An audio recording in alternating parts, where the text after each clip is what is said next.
Vamos fazer o seguinte.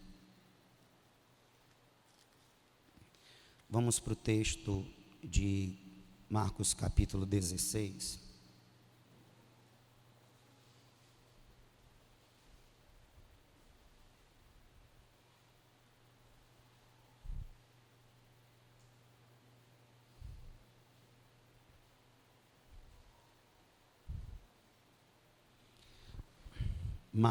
Marcos 16, versículo de número 15, que diz: E disse-lhes: Ide por todo o mundo e pregai o evangelho a toda criatura. E disse-lhes: Ide por todo o mundo e pregai o evangelho a toda criatura.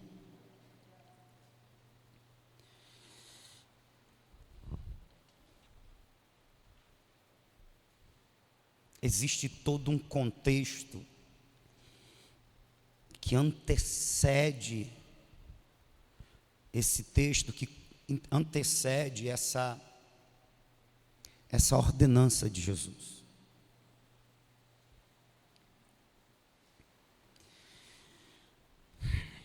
E quando a gente reflete, a gente entende um pouco mais do quanto é importante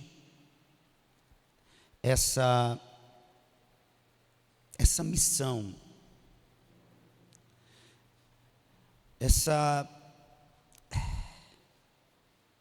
esse propósito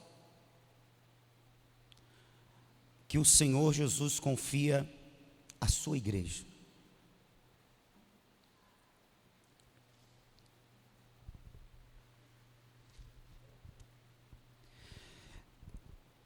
Marcos, ele traz um detalhe que aponta para esse contexto de como estava o coração dos discípulos antes da grande comissão.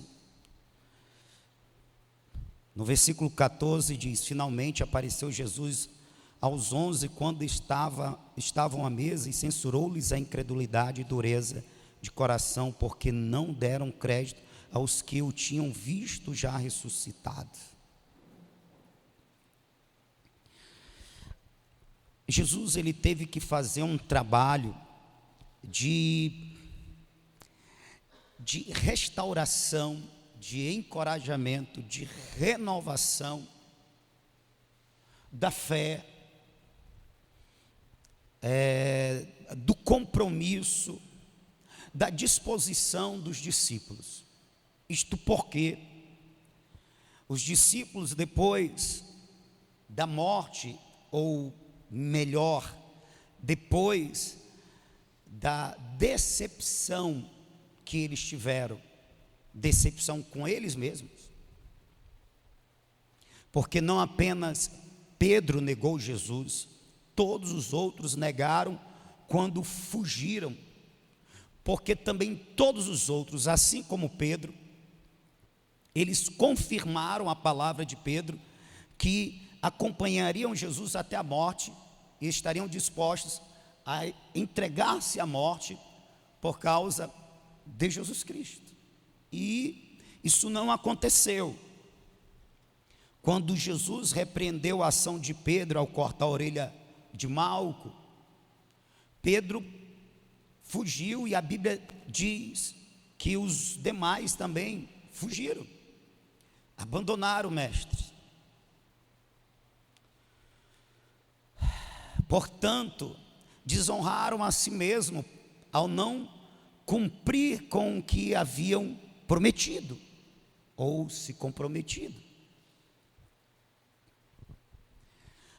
Então, para além da dor, da perda, da morte do seu mestre, eles ainda tinham a dor da culpa, porque eles não foram, por assim dizer, homens suficientes para manterem a palavra deles. O único que seguiu Jesus e esteve com ele, pois ele diz que esteve com as Marias ao pé da cruz, foi João. Pedro seguia à distância e negou Jesus quando confrontado. Os demais nem se ouve falar. Então eles estavam arrasados, estavam decepcionados. Mesmo depois da ressurreição, eles tiveram dificuldade de acreditar. Lembrando que Marcos, ele recebe instruções de Pedro para escrever o evangelho que leva o seu nome. Então, é como se aqui estivesse as memórias de Pedro acerca daquele tempo que ele caminhou com Jesus. E Pedro, portanto, deixa claro que Jesus teve que censurá-los, censurou a incredulidade deles e a dureza do coração deles, porque eles já haviam tido 2 testemunhos da ressurreição de Jesus. Uma das Marias, que foram ao sepulcro e testificaram que o corpo não estava mais lá. Houve o sinal da pedra removida, o sinal do anjo, o sinal do próprio Jesus. E elas voltam alegre, declarando: ele ressuscitou, ele ressuscitou. E eles não acreditaram. E também teve o testemunho daqueles 2 discípulos que, indo para Emaús, Jesus lhe apareceu. Eles voltaram depois de convencidos pelo Senhor. Eles voltaram alegres, eles testemunharam aos discípulos. Mas Pedro diz que eles, mesmo assim, eles estavam com o coração endurecido, incrédulos. E Jesus lhe apareceu a eles e os repreendeu, censurou. Portanto, nos 40 dias que Jesus esteve na terra, antes de subir aos céus, ele fez um trabalho de restauração, trabalho de avivamento, por assim dizer, de cura, pois aqueles homens estavam não apenas incrédulos, mas decepcionados. Não apenas incrédulos e decepcionados, eles também estavam com medo de terem o mesmo fim que o seu mestre. João vai falar acerca disso, que por isso eles se reuniam, mas a portas fechadas, trancadas, com medo dos judeus. Então veja o estado desses homens, a condição emocional desses homens era a das piores.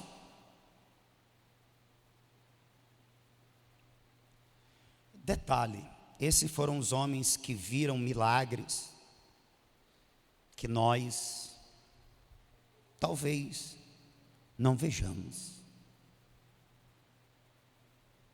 Eles viram cego enxergar, paralítico andar, mudo falar, demônios serem expelidos, até morto eles viram Jesus ressuscitar.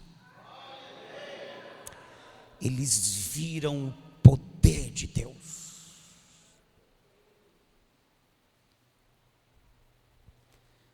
Eles viram o Deus poderoso, por assim dizer.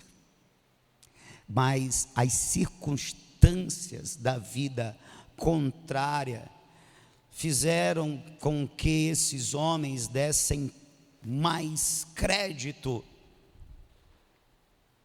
aos eventos presentes, sem trazer à memória os eventos gloriosos do passado. Isso acontece muito, ainda hoje, com a crentaiada de hoje.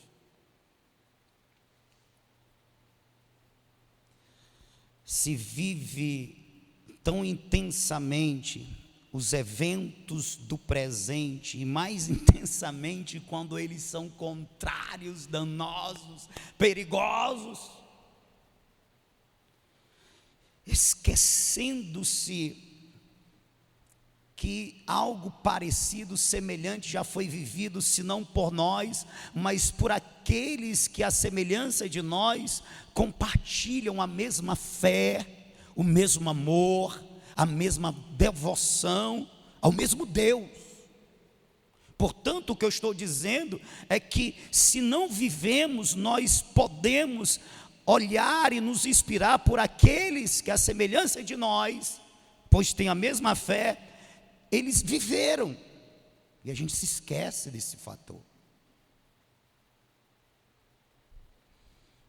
E vive-se o medo do presente, vive-se o perigo do presente, vive-se as dificuldades do presente. Sim, isso deve ser vivido, até porque não tem como escapar. Mas uma coisa é sofrer isto, e outra coisa é encarar isso tudo.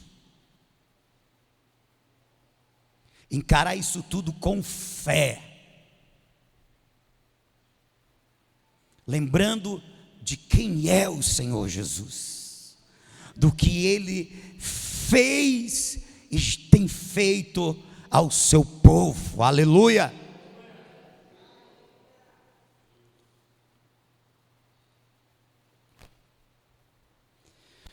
Jesus tem que restaurar os corações daqueles homens, tem que lidar com aqueles homens, as emoções daqueles homens. E como Jesus lida com as emoções daqueles homens? Jesus apareceu para eles algumas vezes. E as vezes que Jesus apareceu para eles, era sempre tinha na fala um chamado ao retorno, um retorno ao compromisso, um retorno à disposição para continuar a obra dele. Eles estavam com medo, eles estavam incrédulos, eles estavam decepcionados. Mas quando Jesus lhe aparecia, João vai relatar alguns desses momentos.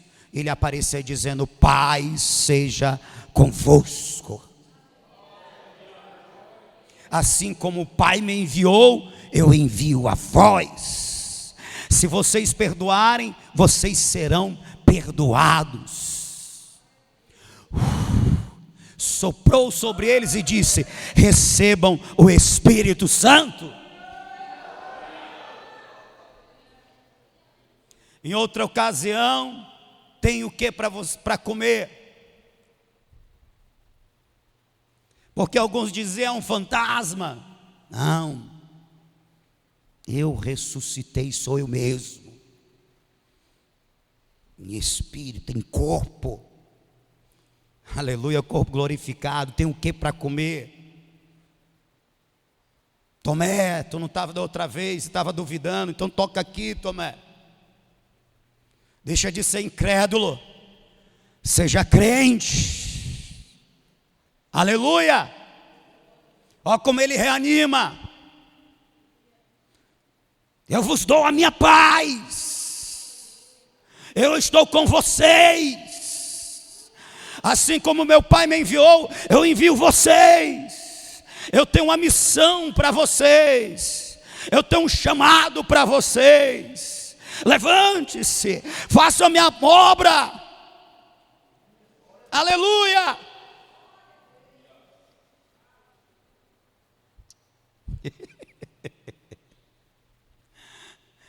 Eles estavam incrédulos, deixe de ser incrédulo.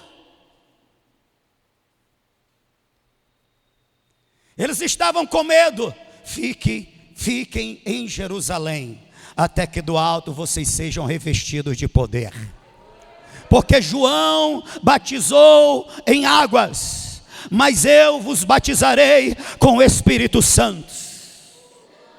e recebereis a virtude do Espírito Santo, para que vocês me sejam testemunha em Jerusalém, Judeia, Samaria e até os confins da terra.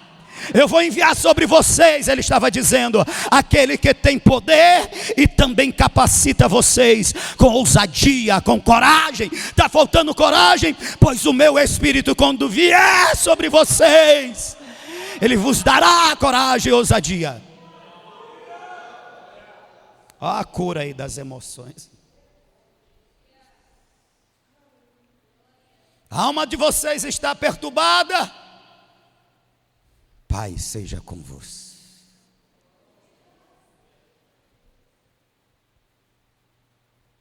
A minha paz, como ele tinha dito antes, a minha paz eu vos dou, não a que o mundo dá. A paz que Cristo nos dá, ela é diferente. Pois ela é o resultado da comunhão com o Pai.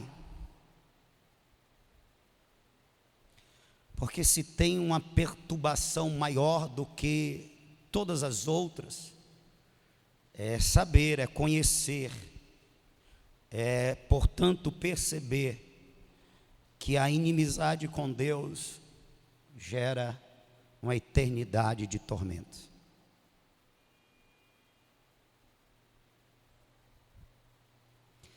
Mas a cruz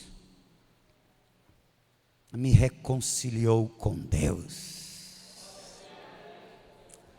estabeleceu a paz, aleluia. Por isso o crente, ao desfrutar dessa paz que emana de Deus e desta comunhão, ele pode até passar por situações conflituosas, conflitos, perturbação, aflição, mas no seu interior existe algo que lhe conforta, algo que lhe traz segurança, algo que lhe traz paz, é a paz de Deus.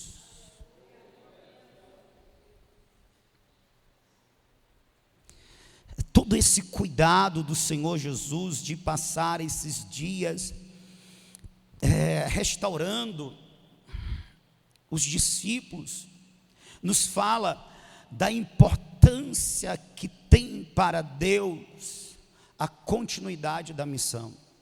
Eu digo continuidade porque ela é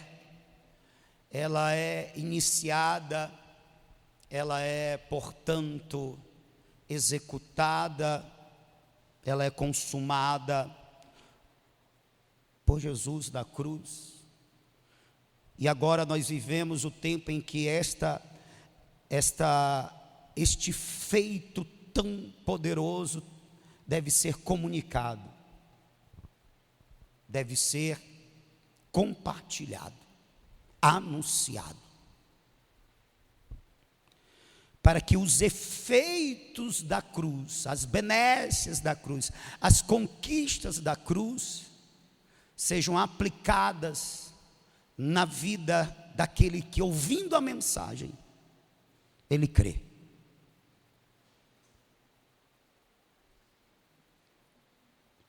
A importância da continuidade da mensagem.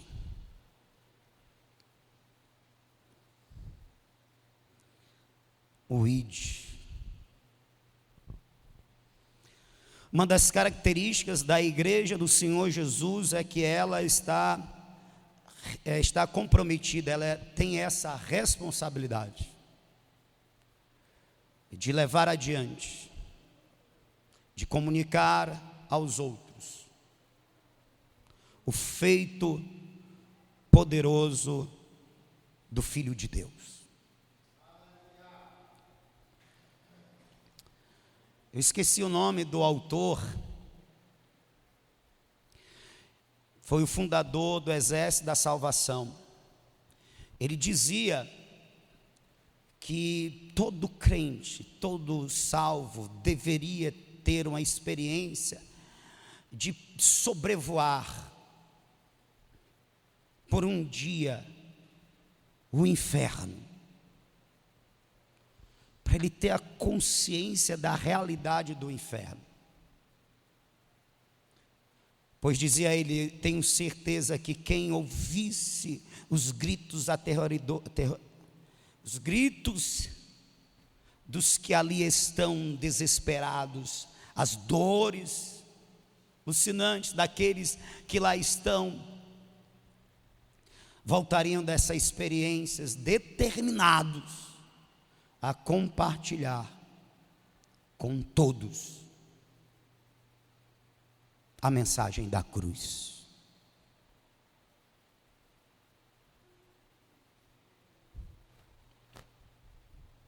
Eu fico me perguntando,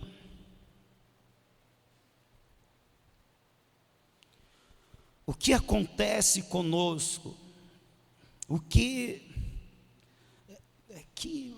é isso que acontece conosco, que nos deixa tão insensíveis quanto à importância da pregação do Evangelho? Fico pensando. Eu penso a partir de mim, a partir do povo que eu faço parte. Eu olho para as Escrituras e eu vejo um Deus que, assim, tomar o exemplo de Deus é algo espantoso. O que Ele fez é espantoso para mim. É surreal o que Deus fez para proporcionar ao pecador a oportunidade do perdão. É o que João chama de o amor de tal maneira. E olhando para Deus, eu vejo um exemplo mais do que inspirador.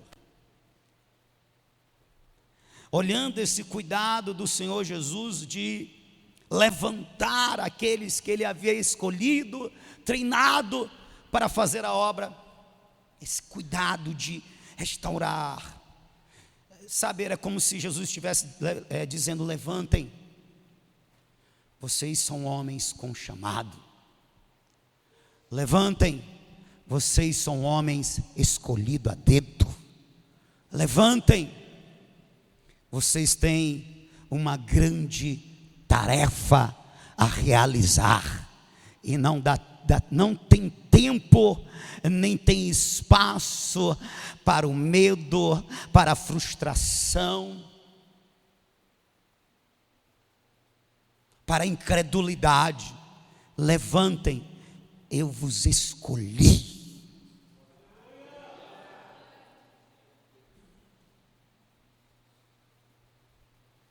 O ID é uma das missões da igreja, é um dos propósitos que a igreja tem aqui na terra. O ID é o que a gente pode dizer, um dos propósitos que, ao terminar o nosso tempo terreno, ele também termina.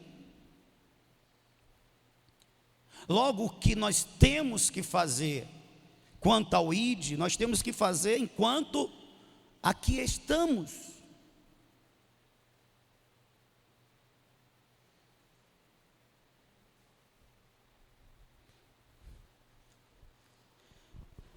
Então, primeiro, a importância do ID se percebe no cuidado do Senhor Jesus de restaurar aqueles que Ele havia chamado, treinado para esse ministério. Segundo, se percebe na capacitação, e capacitação até sobrenatural, para a realização desta obra. Por isso está escrito: e estes sinais hão de acompanhar aqueles que creem. Veja, Deus disponibiliza recursos espirituais, divinos para o exercício desse ministério, para o cumprir desta missão. Você entende o peso dessas palavras? Deus disponibiliza recursos divinos aos humanos para a realização desta obra. E isso indica o quanto ela é importante, o quanto ela é importante para Deus e, portanto, deve ser por aqueles que amam a Deus. Me diga qual outra organização, lembrando que a igreja é organização e é organismo, ela tem acesso aos recursos divinos para a realização de seu compromisso e sua missão. Me diga qualquer outro organismo ou organização.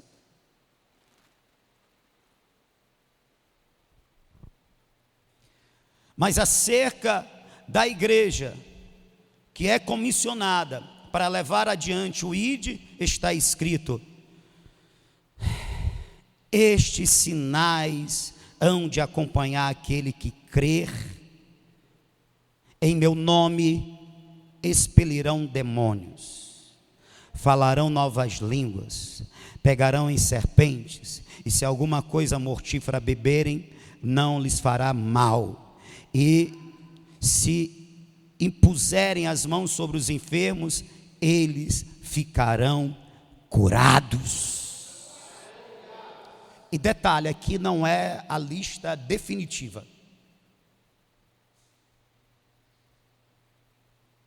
Aqui não está registrado todos os recursos que nós temos acesso para fazer a obra.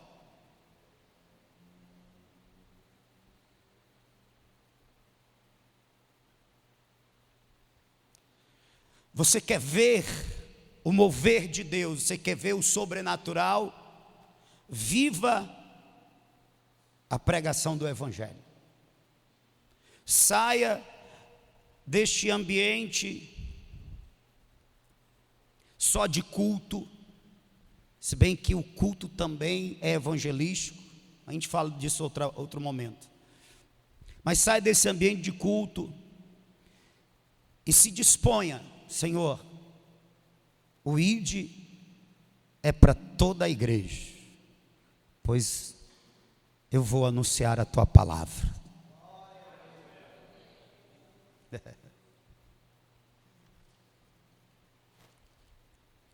Aí você vai ter a oportunidade de ver os sinais acontecendo através da sua vida. Você vai ver que Jesus, Ele liberta os oprimidos do diabo. Você vai orar por vidas possessas de demônios, e você vai ver os demônios se submetendo ao poder e autoridade do nome de Jesus, que você carrega e anuncia.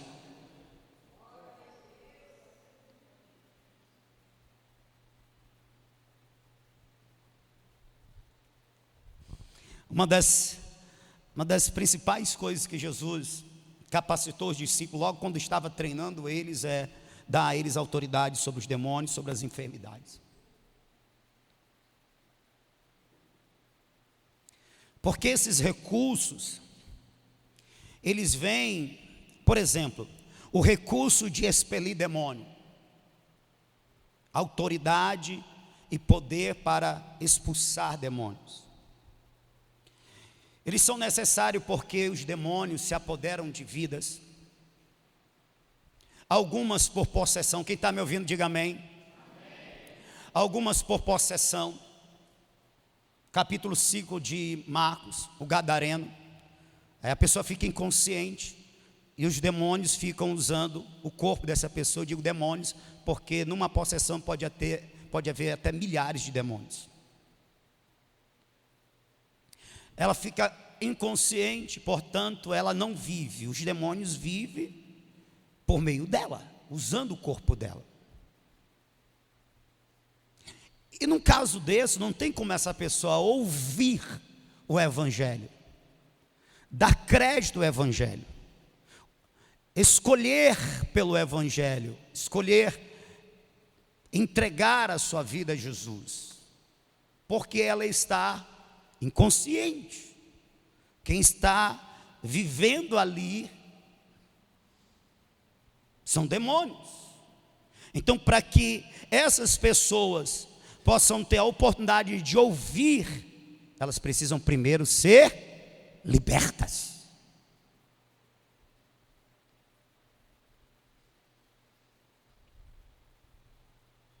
Já teve situação que nós fomos orar para uma pessoa endemoniada,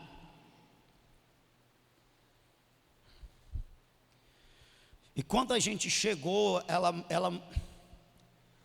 estava meio que fora de si, e a gente orou, e quando a gente começava a pregar, o demônio tomava ela, e a gente tinha que repreender, no nome de Jesus, solta essa vida. O demônio saía, e a gente começava a pregar, e o demônio voltava, até a gente orar, repreendendo os demônios e poder evangelizar. Só que demônio, ele não apenas possui vidas, ele oprime vidas. Quem está me ouvindo, diga amém. E a opressão é uma ação na qual os espíritos malignos, eles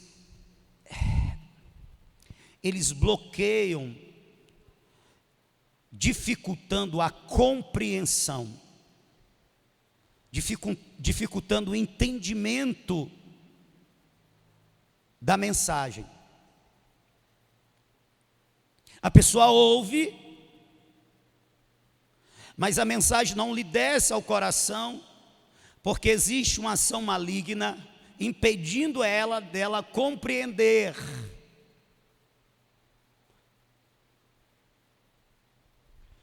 Dela aceitar a palavra. Jesus disse na parábola das sementes, que a semente que cai à beira do caminho, a semente é a palavra. À beira do caminho são as vidas, os corações que, ouvindo a palavra, logo vem Satanás e as rebata.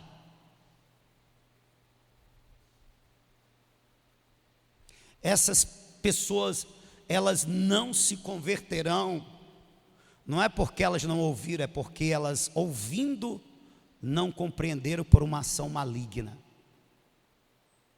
Paulo fala dessa ação também quando ele diz: se o evangelho está encoberto para aqueles que perecem, porque o Deus deste século cegou o entendimento dos incrédulos para que não lhe resplandeça a luz do evangelho. Então existem ações malignas para que pessoas ouçam, mas não compreendam. Escute-me, por favor. Não pense que o diabo opera assim somente no descrente. Ele opera assim também no crente.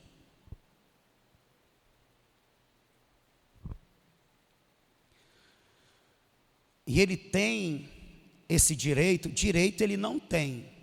Mas quem disse que o diabo, ele age só por direito?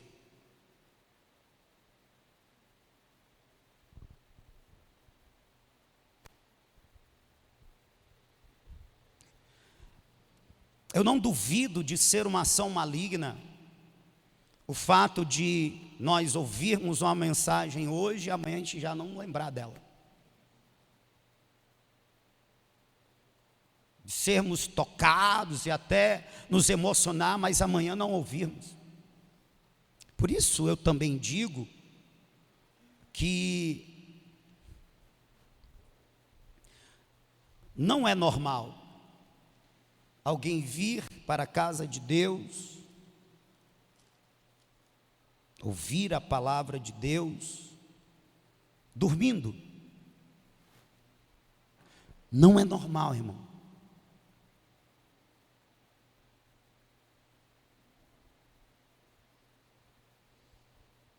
Quando eu começo a ouvir a palavra, começa a me dar sono.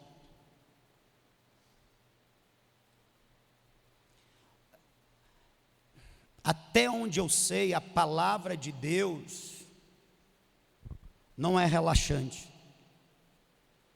Qual o nome daquele remédio? Os antidepressivos. Tem uns que dá sono, né?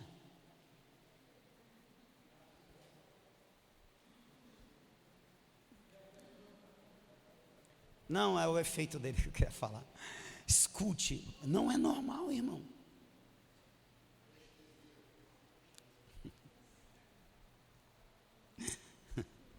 Não é normal. Sabe o que é normal? Neemias capítulo 8. O dia todo ouvindo a palavra. Quem está me ouvindo, diga amém.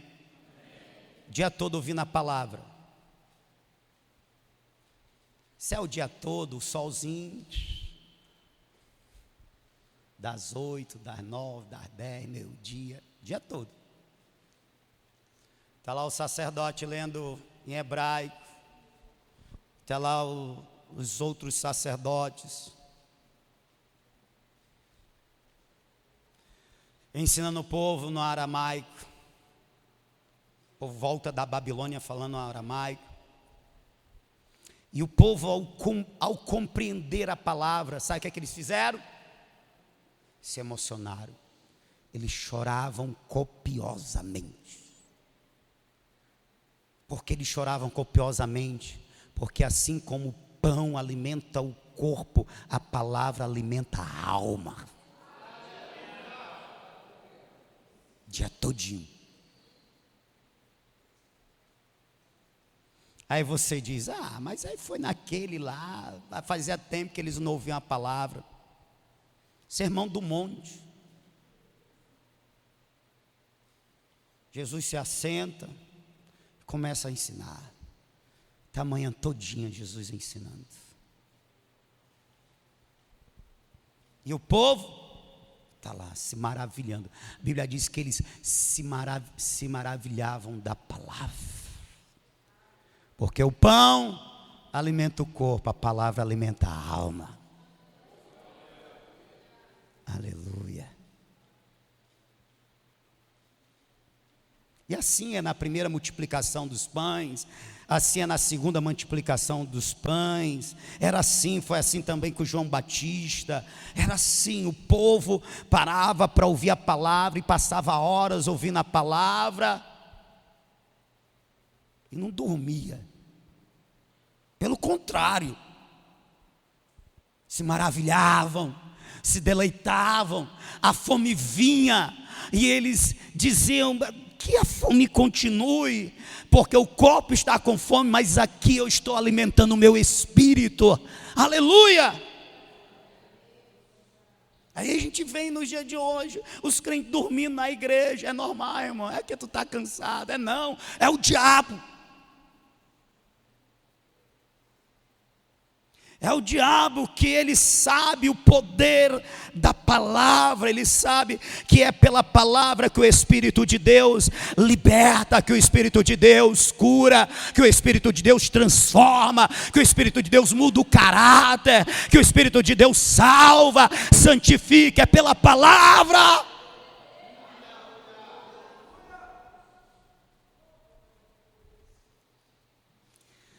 Então veja, a pregação do Evangelho é um propósito, é uma missão exclusiva da igreja. Anjos anseiam pregar o Evangelho, mas Deus deu a nós essa honra.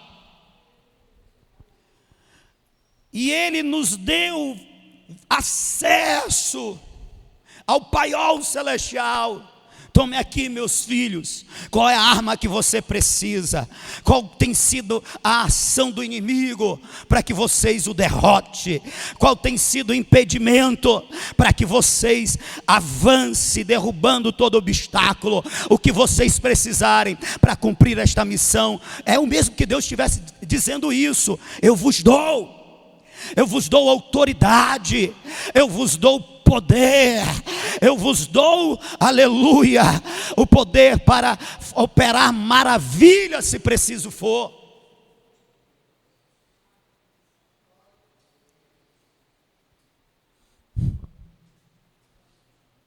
Existe a ação do diabo, bloqueando, impedindo, por isso autoridade e poder. Para a gente fazer como foi feito aqui há pouco, no nome de Jesus, no nome de Jesus, eu cancelo essa ação diabólica. Eu já vi o Senhor destravar a mente de pessoas, como a desse endemoniado.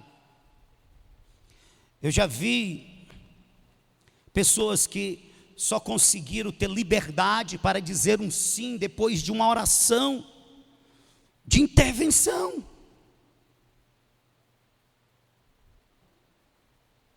Eu lembro que a gente tinha detrás da igreja, a igreja era uma casa que a gente derrubou as paredes, pequena, cabia no máximo umas 40 pessoas dentro, mais umas fora, e a gente tinha um quarto que a gente usava como secretaria, tesouraria, essas coisas, também salinha das crianças. A gente também chamava esse quarto de a fornalha, que quando acontecia algum tipo de ação maligna, uma pessoa oprimida, ou endemoniada, ou possessa, a gente levava para a fornalha, e a gente orava. E nesse dia a gente entrou na fornalha. Eu já estava conversando com um irmão, acho que é isso, e aí entrou na fornalha uma irmã que estava precisando de oração, havia se reconciliado há pouco tempo. Quem está me ouvindo, diga amém. E mais duas amigas descrentes. E eu já estava lá na fornalha, conversando com o irmão Raimundo. O irmão Raimundo, sim, era o irmão que ia para o culto para dormir. Só acordava depois da oferta. Já passou a oferta? Aí tem um problema. O problema é que ele não ouvia a mensagem, e ele não era, portanto, instruído, ao ponto de quando a mulher dele, irmão Raimundo já dorme no Senhor, a mulher dele morreu descrente, ele acreditava que Deus ia ter misericórdia, né? Porque ela não era tão má, e Deus ia livrar ela do inferno. E cadê eu conseguir tirar essa mentira do coração dele? Não consegui, porque ele não ouvia, ele passava o culto dormindo. Ele não conseguiu ouvir para crer que a salvação é por intermédio de Jesus, e nós alcançamos enquanto nós temos vida. Após a morte segue-se o juízo. Hebreus 9, 27. Morreu com Jesus, oh glória, venceu, é descanso, aleluia, é seio de Abraão, não, é paraíso mesmo, glória. Morreu sem Jesus, morreu nos seus pecados, é tormento. Essa é a realidade. Por isso que a gente deve pregar o evangelho, para dar às pessoas a oportunidade de fugir dessa realidade trágica. Amém? Aí estamos lá, e detalhe, irmão, ele era cego, irmão, ele era cego. E aí, estou lá conversando com ele, aí chega, pastor, está pedindo oração no culto, ela não se sentiu bem e tal. E as duas amigas do lado dela, tá bom, vamos orar. Quando eu comecei a orar, irmão, não foi nem para expulsar demônio, não, eu nem sabia. Quando eu comecei a orar, essa mulher manifestou, deu um grito, daquele rasgando. E eu tenho a mania de orar de olhos fechados, né? Até eu me assustei. O irmão Raimundo, meu irmão, ele deu um pulo. E ele era cego. Ele tomou um susto tão grande que ele estava atrás de acertar a porta. Como é que acerta, cego? Se ele pudesse, ele saia correndo. Mas ele era cego, ele ficou só. Colocamos o irmão Raimundo para fora e fomos orar. Expulsamos aquele demônio. Instruímos aquela irmã. Você já aceitou Jesus, o diabo não é mais para ter acesso à tua vida. Quando você sentir alguma presença ruim, você repreende no nome de Jesus. O nome de Jesus tem poder e Jesus está na tua vida. Amém? Amém, pastor. Nunca mais o demônio se manifestou na vida dela. Pelo contrário, ela passou a ser usada para expelir demônio de vida de outros. Agora preste atenção. As duas ficaram. Elas encostaram aqui na parede. Nunca tinha visto um negócio daquele. Preguei para elas. E fiz o apelo. Elas não conseguiam dizer nem sim nem não. Aí eu orei. No nome de Jesus. Espírito maligno que está travando essa boca. Solta agora. Para que ela tenha liberdade de escolher por Jesus. Sai!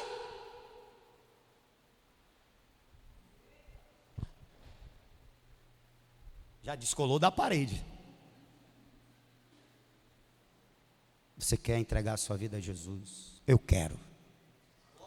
Aleluia! Uma disse eu quero, a outra disse uma semana depois. Mas disse, amém?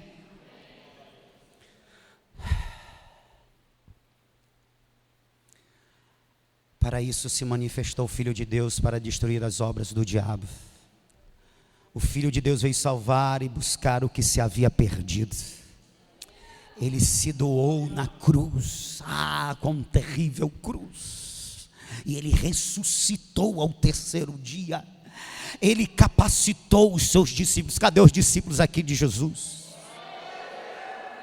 Ele disse, ide. Em terceiro lugar,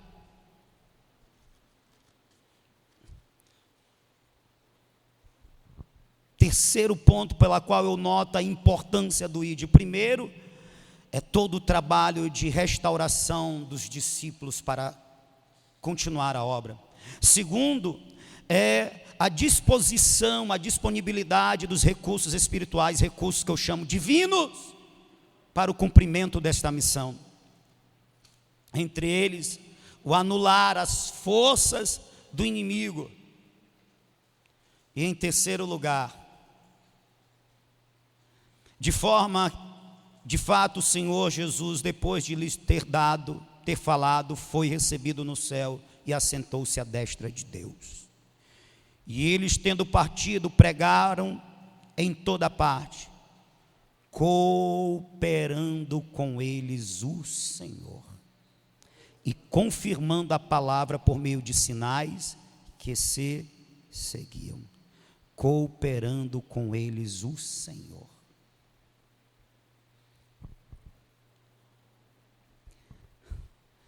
É o ministério terreno na qual o humano coopera com o divino e o divino coopera com o humano.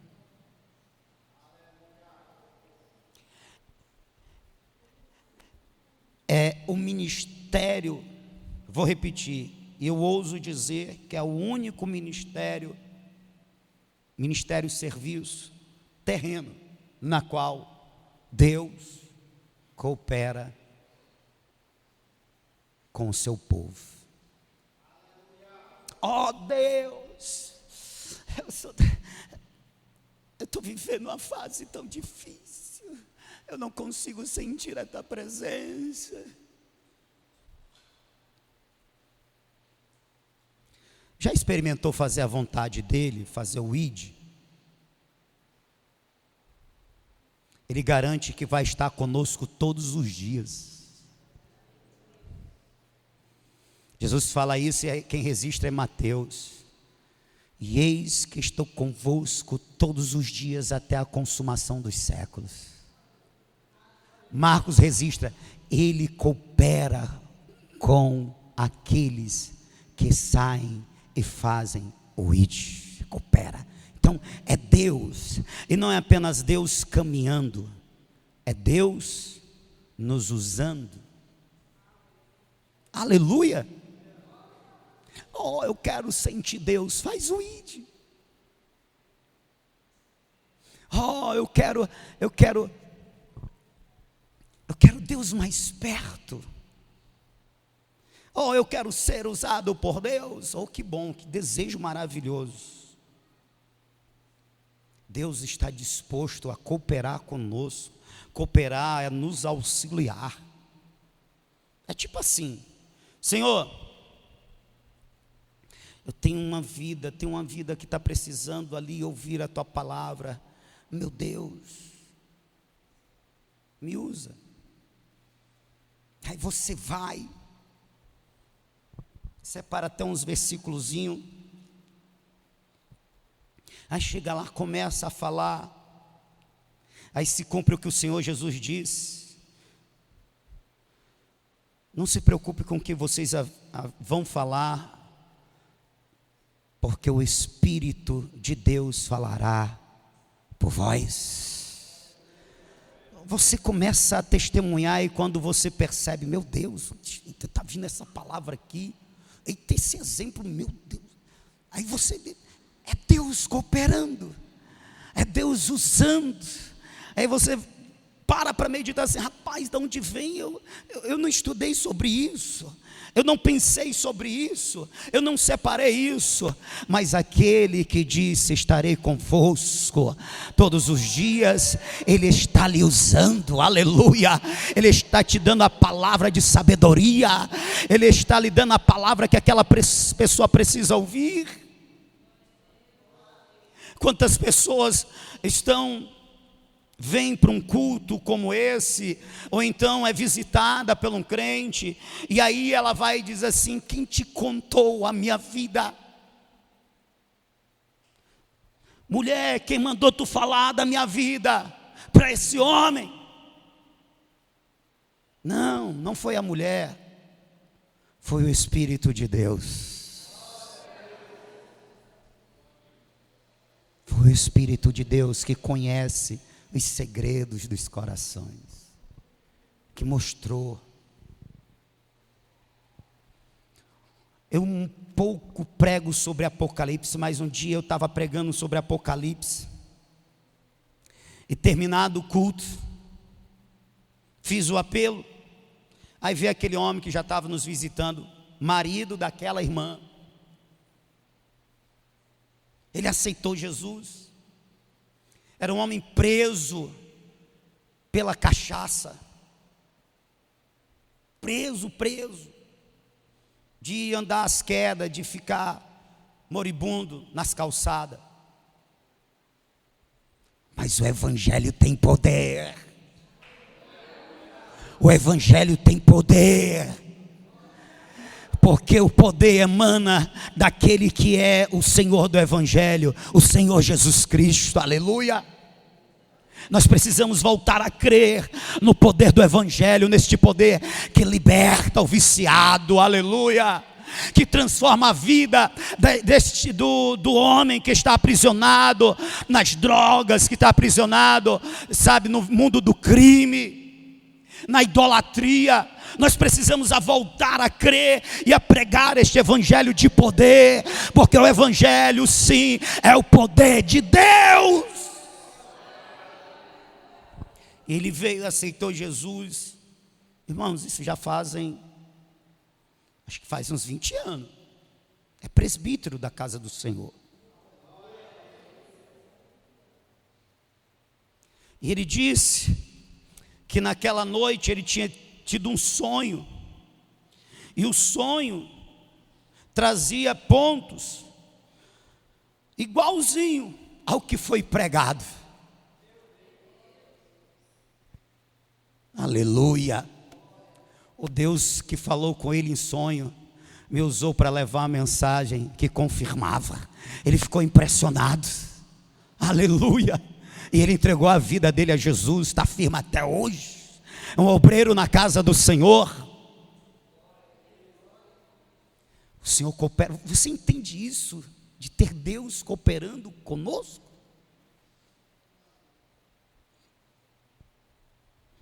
É como se fosse um trabalho conjunto, onde um cava e outro lança semente.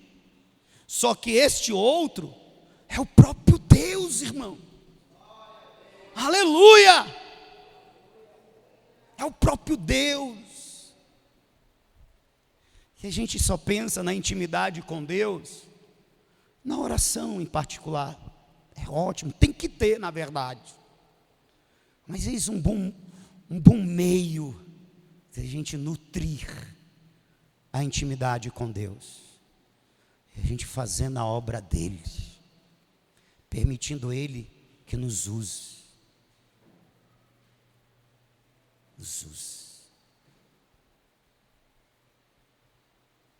Eu poderia dar muitos outros testemunhos para vocês, e a verdade é que vocês também já começam a ter testemunhos desse Deus que diz: ide.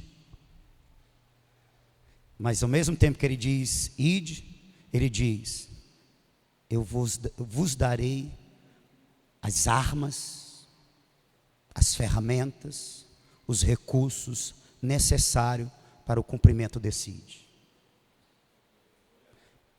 E outro detalhe, eu também vou estar com vocês. Eu vou usar vocês. Aleluia. Aleluia.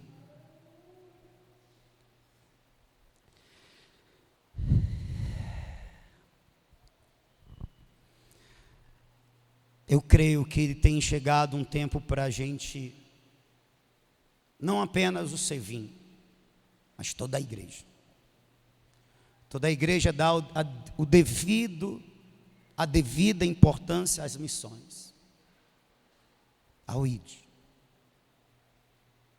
Voltarmos, eu digo voltarmos porque essa igreja nasceu, e ela nasceu fazendo o ID.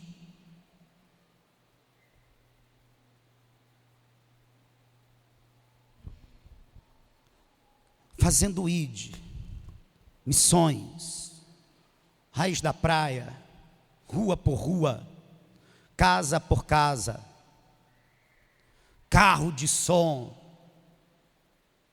teatro na rua, visita nos lares, trabalho intenso.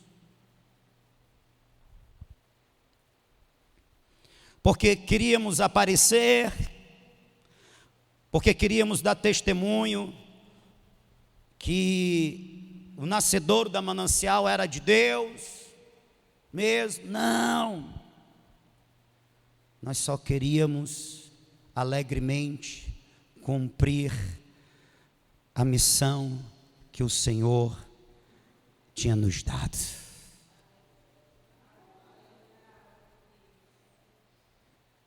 E nós orávamos por isso, e nós fazíamos isso, e a gente viu a poderosa mão de Deus operando, cooperando conosco. Chegou o tempo de voltar. Você pode ficar de pé.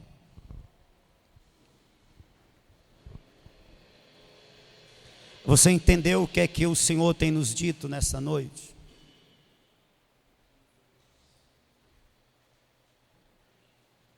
Você entendeu o que é que Deus tem dito nessa noite?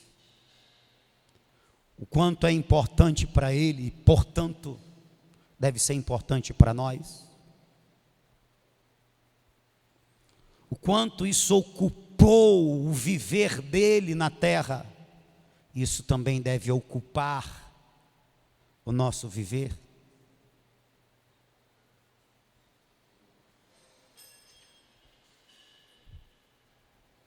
Você entendeu que Deus quer nos usar, quer caminhar conosco, quer fazer conosco esta obra? Nós, não apenas o pastor, ou o evangelista, ou o obreiro, ou a turma do Sevim, nós,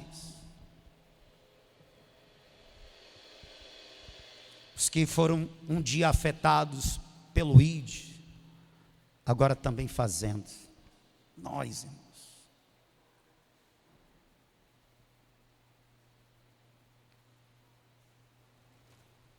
Eu acredito que há um mover do Espírito